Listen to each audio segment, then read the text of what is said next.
Hey guys, my name is Steve Guttenberg and I am the Audiophiliac, and today's show is special, truly special, because I'm going to do something I don't think I've ever done before. I don't think so. And I'm going to do three capsule reviews in one episode. The first review is going to be the Shit Manny 2 phono preamp, moving magnet and moving coil. Second one is going to be the new Mytek Liberty DAC 2, which is a headphone amplifier / DAC. So those two together, it's kind of like analog and digital, affordable. And then the third review, the bonus review, will be the ZMF Atrium headphone. Now, they're all pretty special products. They stand out in their own way. Oh, before I go too far, there will be an Audiophiliac viewer system of the day at the conclusion of today's show. And this is the last call. It's been put off many times, but this is the last call for viewer system pictures, because I'm going to do a complete episode of just viewer systems. So I need you to send me pictures of your system, or whatever it is, your car, your boat, your plane, whatever it is, vintage, new, tube, solid state, whatever. Send them to me. But they have to be good pictures. It's a picture show, so they have to be well composed, reasonably well lit, and the system itself has to be cool in some version of cool. Doesn't mean expensive, definitely not. But it has to be interesting. So send the pictures to me, audiophiliac@mail.com. And along with the pictures, send a description of what is in the pictures in the same email. People send them in separate emails. It's impossible. I can't match up the pictures and the description. So please think before you hit send. Send the pictures and the description together. And I will thank you so much for doing so. So let's get to the reviews, starting with the Shit Manny 2 phono preamp. Now the new one is DC coupled. It uses a passive RIAA, and it has 0.1% resistors. Now, I'm not going to talk technical stuff anymore. I'm going to put up some of the specs right now. The price, by the way, is $149. It is made in the USA with mostly, except the wall wart, I think, US sourced parts. Now, I'm going to put up a picture, by the way, speaking of the wall wart, of the new wall wart for the Manny 2 versus the original, because I still have the original.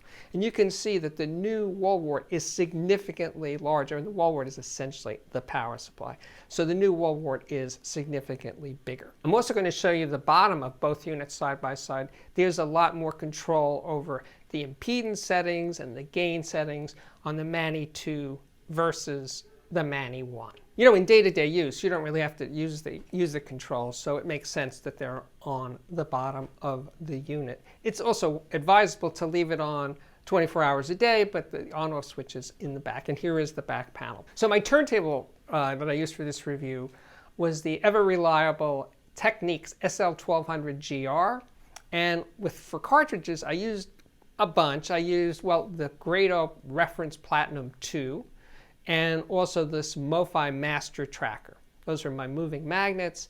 And for moving coil, I use, pretty much exclusively the Zoo Denon 103 moving coil cartridge. To get going, I started with this Kid A Amnesiac Combo LP set. It's beautiful. I mean, the finishing on the jacket and everything, just extraordinary. Really good sounding recording, and I was listening to the Grado cartridge and the MoFi cartridge at this point. And I was very impressed, by the way, that the Manny 2 is super quiet. Even when I had my big clipped Cornwall 4s in the system, super high sensitivity speakers, and put my ear near the speakers, no hiss, no background hum, no nothing. It was dead quiet with the moving magnet cartridges. Well, the Grado is a moving iron. Anyway, I was very impressed. The sound had real power to it, real balls. Yeah, this little guy has a muscle. Don't misjudge it because it's tiny. No, this little guy is a powerhouse performer. When I was working on the Manny 2, I still had the Marantz Model 40 integrated amplifier, which happens to have a built-in moving magnet phono preamp. Now that component, the Marantz, is $2,500. I would say overall they're comparable to each other, but the Marantz phono is a little airier, a little sweeter, soundstage is a little deeper, but the Manitou's bass just had more drive to it, more bounce. You know, I was listening to reggae, I'm dancing around to it. It just had more get up and go than the Marantz's built-in phono preamp. Continuing with the parade, I pulled out, for a quickie comparison, the MoFi Studio Phono. Now that one's $349. It did have a bit more drive to it, more excitement, more, greater dynamic emphasis, let's put it that way. It just felt more alive. The Manitou is more laid back sounding, but the Manitou's way with vocals, they just had more body to them, more believability, and acoustic instruments like guitars and pianos, they just sounded more, well, developed. So again, I would say it was kind of a tie. So for my last comparison here, I wanted to compare the original Mani to the Manitou using the Zoo Denon 103 cartridge, moving coil cartridge. And I chose this incredible recording. It's the Charles Warner Percussion Symphony, which I have seen performed live. It's all percussion orchestra, a really big group, just hitting things, and piano, by the way, is a percussion instrument. So there's piano in there, and xylophones, and drums, of course. Lots and lots of dynamics, and this recording delivers. It really is spectacular. And I did feel that the Mani 2 had more of that, and the Mani 1 sort of held back slightly, but it was really in the transparency between the two, the Mani 1 and the Mani 2, where the differences stood out. That the Mani 2 was clearly clearer, a more transparent sounding device. So summing up where we are with the Mani 2, if you're using a turntable with a built-in phono preamp, chances are the Mani 2 would be a significant upgrade over what you already have. If you have, a $500, $600, $700 receiver or integrated amplifier with a built-in phono preamp, chances are the Mani 2 is going to be also a very significant upgrade. Once you get over, let's say, $1,000 or $2,000, then we're in maybe the Mani 2 is not going to blow away what you already have. So that's where we stand with the Mani 2. Analog is good. What about the digital? That's what you're asking, right? Not everybody has a turntable. I got to have something for you guys that are digital people. So my choice was this new Mytek Liberty 2 DAC, which also happens to be an excellent headphone amplifier. Now it's small enough to fit on a desktop. It does DSD and MQA and of course high-res PCM. It's got all the good stuff. It has balanced outputs. I'll show you a picture of the back panel. It does everything pretty much extremely well. And I'm going to put up the complete specs. It is made in Poland. Yeah, Poland, but it is designed here in Brooklyn. Oh, and the price. Yes, the price is $1,495. I believe black is the only finish, but might come in silver. I'm not sure. Mytek sells direct with a 30-day return policy. For headphone listening, I was using the Audeze LCD-X, a very early pair, and the brand new and brilliant ZMF Atrium, which is an open back dynamic headphone. Just gorgeous. And that's the next review in today's show, is the Atrium. For speakers, I was using my ELAC Unify reference. I think that was going to be Andrew Jones' last design for ELAC before he has moved on. We still don't know exactly where Andrew Jones is going to land, but this was definitely his last design for ELAC. Or as far as I know, it's his last design for ELAC. Without doing any comparisons, my impressions are, this thing is really good, really good. I've loved a lot of Mytek DACs in the past, and this one is one of their most affordable, and it just sounds right. No complaints. So I popped in my reference affordable DAC, which is the Denafreps Aries, the original. I don't have an Aries 2. The new model, by the way, retails for about $1,000 to put this in some sort of proportion.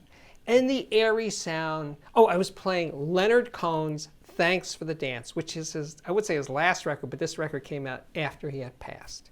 And his voice is just so big. It's just incredible, and his phrasing. He was about to die when he made this record, but he still sounds like 100% Leonard Cohen. And listening over the Aries, the sound just bloomed out of the reference speakers, the ELAC reference. And I was happy. I was saying, this is so wonderful sounding. And then thinking, okay, but now I'm going to switch back to the Liberty. What am I going to get? What am I going to lose? What am I going to get? And what I got is a significantly more transparent, see-through quality. It's more like Leonard was actually there in the room. And with the Aries, it was more sort of distant, put it that way, right? I like them both, but I was actually really surprised how much further ahead the Liberty was than the Aries, just in terms of touchability, that palpable presence that I like. And it was definitely a better DAC in that way. I still like the Aries for its rich balance, its sweetness, but there's just something about the Liberty that I definitely preferred.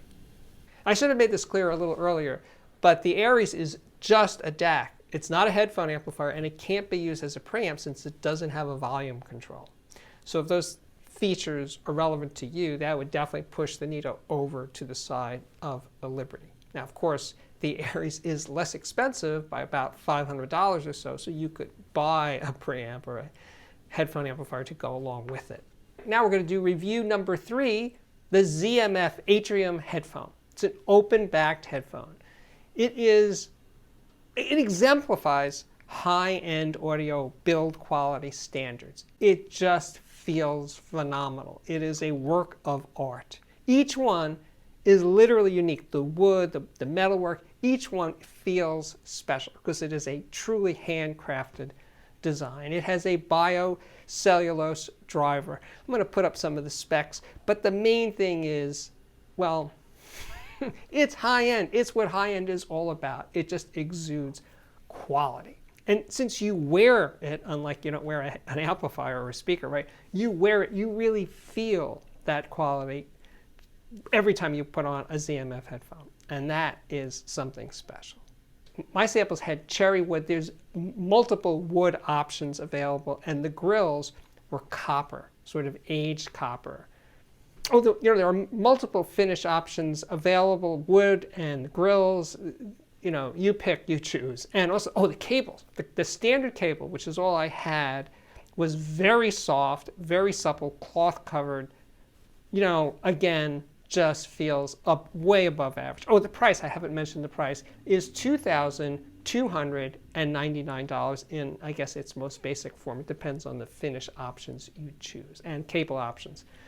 And also, ZMF offers a variety of ear pads, which you can use to tune the sound of the headphone. I just used the standard ear pads, and I thought the sound was just, the first thing that struck me about the sound is how open and organic the sound is. This does not have a hi-fi, hyper-detailed sound. It's more flesh and blood, to use a Herb Reichardism.